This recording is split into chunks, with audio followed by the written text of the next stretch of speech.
Hey, before I begin, I wanted to talk about Dham Good Productions, which is a YouTube channel that I started a few years ago, and for whatever reason, I could never manage to get it together. But what the intention was that it would be a channel that's dedicated to making content that was devotional, but also entertaining, something that you know a kid could watch, a teenager could watch, a parent, a grandparent could watch, and all find it entertaining and clean and funny and maybe even sometimes informational. However, for whatever reason, I just could never get it together.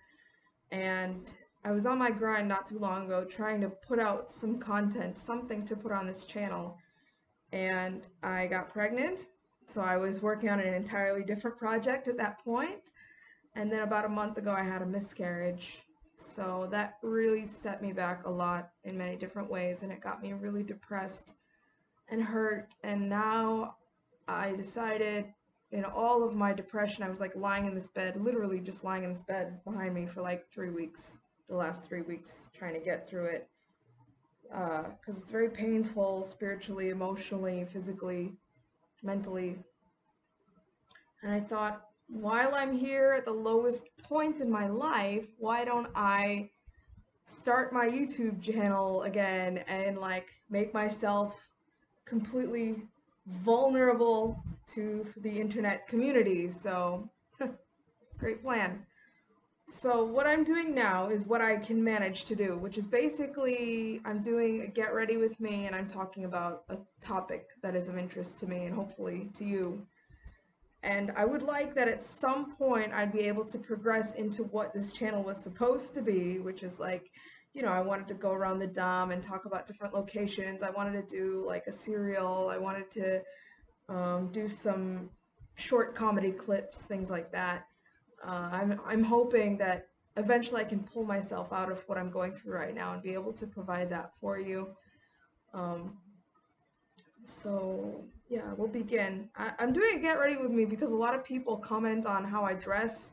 If you ever see me in the temple, I don't feel like I dress any differently than anybody else, but for some reason people seem to really like how I put myself together. So I'm like, okay, Harry Ball, like I could do a get ready with me and you can hear my crazy rationale as to how I put an outfit together. Not that it's any different, I think, than any other lady, but we'll do that, and I'll get dressed, put on my makeup, and whatever. So today I'm wearing an Arisan cotton sari. I got this in Puri last year. My husband and I went to Puri last year, and this is one of like four saris that he bought me. I really like this one. It's like a maroon color, but it's also got some orange, but the main color on it is black, or at least it looks kind of black. I don't know. I don't know what this stain, you know what this is? This is starch. Please don't think it's something disgusting. It's just starch from the cotton blouse. So, I know it looks really gross. It's just starch, I promise you.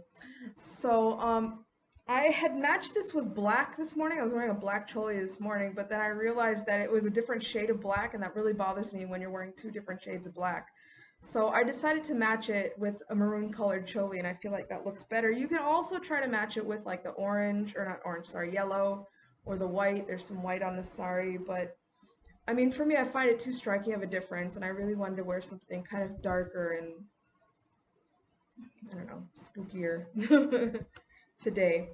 So today what I wanted to talk about is miscarriage, but not just about what happens, but what happens is terrifying and traumatizing, and honestly it's like the worst experience I think I've ever had in my entire life, and I've almost been murdered once. Yeah, only once. So yeah, but despite all of everything, I feel like everything I've been through in life, this was the most traumatizing and the most hurtful because I really was excited to be pregnant, and then to like just lose the baby and lose everything. It's pretty daunting. I have a palette here. I stole it from my sister because she didn't claim it, and I gave her 4 years. So I'm using this palette.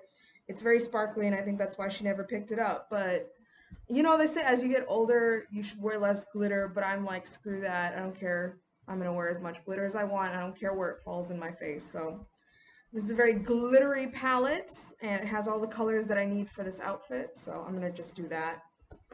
Um, so sometimes people will come in and they'll want to say something just to make you feel better. But I think when you're going through something like this, there's nothing you can really say that makes a person feel better. You know, you just have to show that you support them. So first we'll talk about things that you should not say. And it's things that people have been saying to me. And like I said, they're very well-meaning. You know, it's not like I didn't appreciate what they said, but it's not like it did anything to help me or anything. So the number one thing that people have told me, for example, is you'll have another one. You'll have another one. And I'm like, that's not the point. The point isn't you'll have another one. The point is I wanted that one. That was the baby I wanted, not another one. I want this baby and all the other babies, you know? I don't know if y'all do this, or maybe it's just a weird thing I saw on the internet, but like, you know when you want that line, like that good crease? So you put some tape by your eye, so I'm just gonna look a little funny with some tape by my eye, but I swear. It works. I do this a lot. And I put washi tape because washi tape is adorable. Can you see it? No, you can't. Anyways, it's cute. Like I have little like washi tape. Anyways, so you'll have another one. You know, this was a person, it had a personality, it had an identity, so just dismiss it as you'll have another one doesn't seem very fair to me. And you know, it's like, you know, if you have a child, think of your child or your niece or your grandchild or whatever, and they just disappear one day and all their stuff, and then you're like, well, where's this kid? And then I go, well, I killed it and I got rid of all the stuff. And then they're like, why? And I go, well, there was something wrong with it, but don't worry, you'll have another one. No, that's not the point. Like, even if there was something wrong with that kid, you still want that kid, you know? I'm going to use a light color for the corner of my eye, probably this color. Yeah, I'll use this color for the corner of my eye, and then this darker color for the lid, and then I'll use a red color for the crease, because I'm going to tell you right now, don't put a red color, I might change my mind later, so don't take this as like a fact, but don't put a red color like on your eye, because you know what you look like? You look sick, you look like you've been crying over a man, so don't put red on your eyes. You look unwell. So choose a brown and then put the red in the crease or something. Anyways, I'm continuing on. So it's like, I just lost a person. So it's not fair. I feel like you're missing the point when you say, oh, you'll have another one. The point isn't that I'm not weeping because I don't think I'll have a kid again. I mean, that might be a little bit part of it, but I'm weeping because, you know, I lost something very special to me, and I lost an entire identity. I lost a future that I was going to have with this person. So it's not as black and white as, oh, you'll have another one. You know, and then how do you know I'll have another one? Like, you're not God. I've been married 12 years this year. This month will be 12 years. And I've been waiting 9 years to have a kid, you know, and then to just suddenly have it and then lose it. You know, it came into my life like a miracle, and then it's suddenly gone, and then you just dismiss it like, oh, you have another one. No, that's not how that works. You'll have another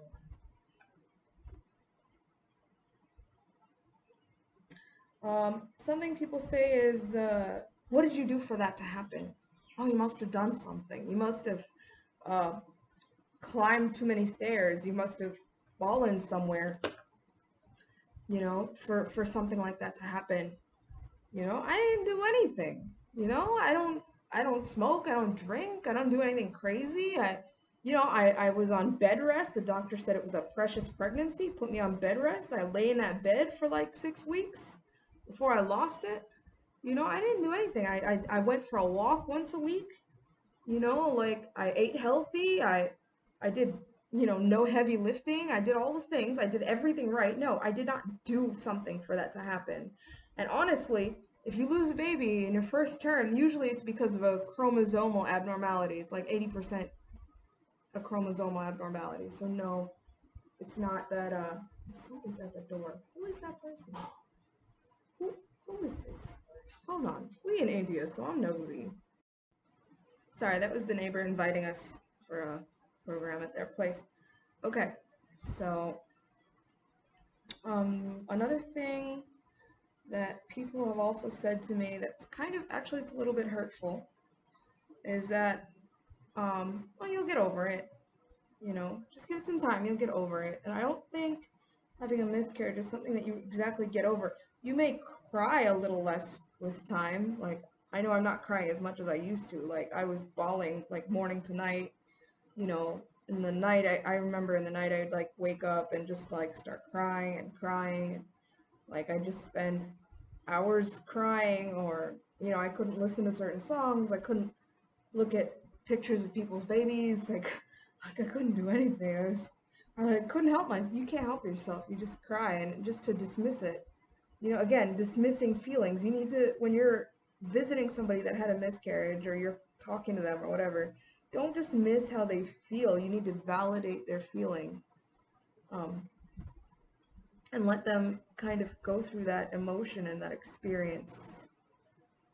So, oh, you'll get over it eventually. No, I'm not going to get over it. I'm not going to get over it. You know, I wanted the baby. You know, I spent a lot of time with the baby, and then to just lose it, you know, to have to, you know, I miscarried for 5 days. I was having contractions and labor pains for 5 days, delivered a dead fetus. Then my husband and I, you know, mother and father has to take this dead fetus down to the Ganga and wrap it in mud, say some prayers, and send it on its way. So I'm not gonna get over it, you know. And let me tell you something, like, you know, when you have like gurus or like senior devotees or pure devotees, they also leave their bodies and we cry for them, right? And everyone's telling me, you know, they're philosophizing or whatever to me, and they're telling me like, you know, your baby was a pure devotee, it left its body in Purushottam month, you know, it's a very special month that comes once every 3 years, it's a very holy month. You know, it died during Purushottam month, it died, you know, you took it to the Ganga on Ekadasi, that's very special, and you know, I understand that. So you're telling me that I gave birth to a pure devotee. It's in Godhead playing with Krishna right now, and I can't cry because, you know, we lost a pure devotee. You know, I got to serve for 2 months a pure devotee that I chanted with, read Bhagavatam to, went to, you know, Lord Chaitanya's Janmastan. I went, you know, I did everything with this baby. I spent so much time morning to night with the baby. And then you're telling me you'll get over it. No, I'm not gonna. It's not so black and white that I'll just get over it. Maybe you need to get over yourself because you can't handle how I'm feeling right now. Maybe that's the issue. But don't say like you'll get over it, you know, because you don't. I'm gonna tell you something. My husband. I'm gonna take. No, hold on. Okay, wait. My husband, his 97-year-old grandma, right? This woman has seen Mahatma Gandhi alive and dead, okay? This woman has seen the plague. She has seen famine sweep across West Bengal. This woman has seen everything, right? She's seen family members come and go. 97 years old, super old, right? There's a lot of things she doesn't remember, right? She only remembers like really important events. She remembers almost nothing about my husband growing up, you know, many things she doesn't remember. But when my husband told her about the miscarriage, she said, I also had a miscarriage. And she really empathized with how I felt and gave her village tips on how to deal with a miscarriage, right? So just to tell you that a 97-year-old woman who has seen the rise and fall of the British Empire, who has seen massive, you know, outbreaks of disease and floods and destruction and everything, can still remember something that happened to her like that, it means it's something very significant and very painful, and it's not fair to just dismiss it as, oh, you know, you'll have another one. Oh, you'll get over it eventually, you know, or what, or well, everybody's got their karma, you know. It's not very kind. It's not a very nice way to help a person through something so devastating, so painful, you know. When we found out we were pregnant, I mean, we were like fixing the house, and we were like saying, okay, this is the baby's playroom, and this is their bedroom, and we're picking out colors and cribs, you know. And I didn't imagine that things would happen this way. Nobody does, you know. We all plan for birth. You can go online and find tons of tips about, I mean, yeah, find tons of tips about, you know, having a baby, what you should do, what you should bring. You don't find that much about miscarriage. See, look how crisp that line is when you put that tape. You can just clean it up a little bit. Looks so good. Look at that line. can blend it a little. So I talked a lot about some main things that people have told me, and like I said, it's not like you're not well-meaning. Of course, all of these people have been well-meaning, and no, I messed up my face. Okay, all these people have been well-meaning, so it's not like I don't appreciate them coming or I don't appreciate them talking with me. Of course, I appreciated it, but you know, you want to be as helpful as possible, right? So now here's the things that you should say. You should say, I'm sorry. You should say, I'm here for you. I care about you. I love you. I know you're going through a hard time right now, and I support you in this time. You know, general consoling things is helpful.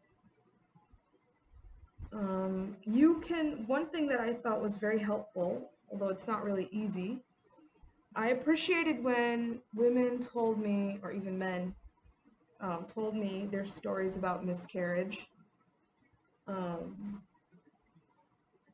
I know it's not easy. I know it's something deeply personal to talk about, and a lot of women don't like to talk about it. And I appreciate when they reach out, and you know, you feel less alone in that situation. Because one thing about a miscarriage is like you feel alone. Like your husband can't help you, nobody can help you, and you're just there like suffering, you know? So it just helps to know that, you know, you're not alone in that situation. Other people have been through it too, and that you'll get through it and that you'll survive, you know, because you really like feel like, oh God, how do I, you know, move on after something like this? Because you've lost yourself. You've lost a part of yourself now. So it's good to share your story. Don't compare. One thing that bothers me is when, you know, they're like, oh, you only lost your baby at 2 months. Well, so-and-so lost their baby at 8 months. Imagine how they feel. Like, this is not the time. I understand. Like, I know it was hard for them. I know it's not easy. And, you know, at 8 months, you can feel the baby kicking and moving and doing its thing. Okay, I get that. But now you're not validating how I'm feeling in this moment by devaluing it, by comparing it with your experience or the experience of another person. So don't compare it. You can tell your story to show consolidarity, but don't say, oh, at least you weren't X amount along, because it doesn't make it easier. You know, it just makes it makes it seem like what you're going through is nothing compared to what other people are going through.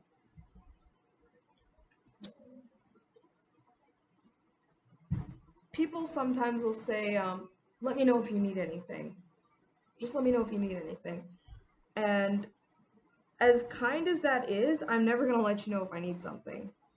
I'm just to update you here. So I put that gold color like in the corner of my eyes, and I'm filling in with black, and then I'm taking this red and I'm just kind of merging it together just to kind of bring my eyes to attention. Anyways, so yeah, I'm not gonna be like, can you come over and bring food and like let me cry on your shoulder and we'll watch a movie? Like, I'm not gonna say that. There's no way I'm gonna say that. It would be better for you to say, is it okay for me to come over today, or when would you like me to come over? Because there were some people like that when the first day of my miscarriage, people wanted to come that day, and I was like, you should not come today. It is a bloody mess. You know, it doesn't look good. I don't feel good. I'm crying. I'm bawling. I'm screaming. Like, don't come today.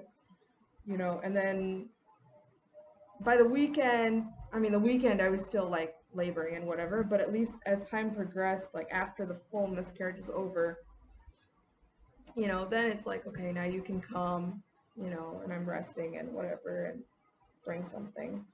So just say, when can I come? Or do you mind if I come at such and such a time? And then bring food, because that helps.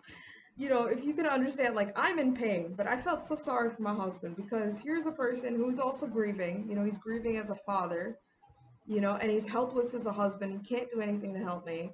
And he still has to, like, manage the household while I'm miscarrying. So it's not an easy situation for him. And then for him to have to, like, cook and to clean and to do the arty and to, you know, to do all this stuff, it's a lot. It's a lot for him to do. So just bring food. Like, I was so touched. There was one day, this devotee, we were doing Gora Arti, and this devotee, I saw him passing up and down in front of our place. I'm like, who is this person that's just driving up and down? You know, and he finally found our place.